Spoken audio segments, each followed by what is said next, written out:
Howdy.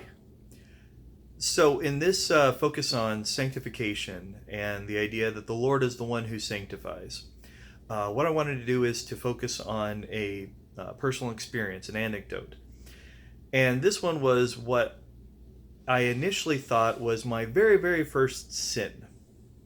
So, when I was young, I was thinking of sin as doing things deliberately that are, that is not supposed to be something we're supposed to do. So one of the things was that when I was younger and I think it was my dad was taking a shower, and I was supposed to be cleaning up something that had gotten spilled. And he was yelling from the bathroom, "Did you get it cleaned up?" And I hadn't, but I didn't want to admit the fact that I hadn't been doing it, so I lied. And I said, "Yes, I've got it done," and I hadn't done it. Now, in my mind at that moment in time, I thought, oh no, that's my first sin.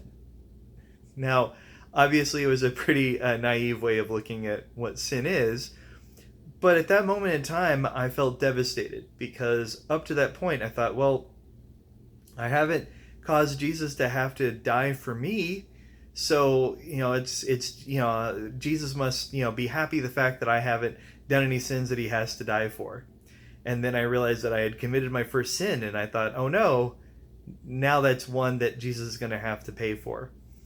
And so I was just thinking then, well, okay, it's just the one. And then, of course, I committed another sin later. And so then after a bit, I realized, oh no, I guess I'm just as sinful as everybody else is. And of course, being young, I didn't quite get the whole idea of original sin or the idea that we sin without even realizing it or anything else that went along with it. But I also didn't quite catch the idea that sin is something that naturally happens within us, and that even our thoughts, our ideas, even just our very being ends up being enmeshed with sin. And so with that is realizing that the Lord being the one who sanctifies, it's not just a question of stopping us from doing things that are openly or obviously wrong. But the idea is that God is transforming also our hearts, who it is that we are on the inside. So the thing is that as we're looking at, Jesus being the one, the Lord who sanctifies, the one who makes us holy, the thing is that it's a question of also transforming who we are on the inside. You see, there's this phrase oftentimes of, sin boldly so that, grace may, abound boldly still. I think I'm butchering the quote. But with that is not so much trying to make a point of, hey, let's go sin and life is great, great, as much as we have to recognize the fact that the sinfulness is what it is, what's on the inside, and Jesus is dying for that. And so when we're open and honest about the fact that we are sinful, we do make these mistakes, it also allows us to fall back on grace more openly, more obviously. But not just grace so that we then take it for granted and say, okay, great, now there's grace and I'm just going to keep doing the same thing over and over again.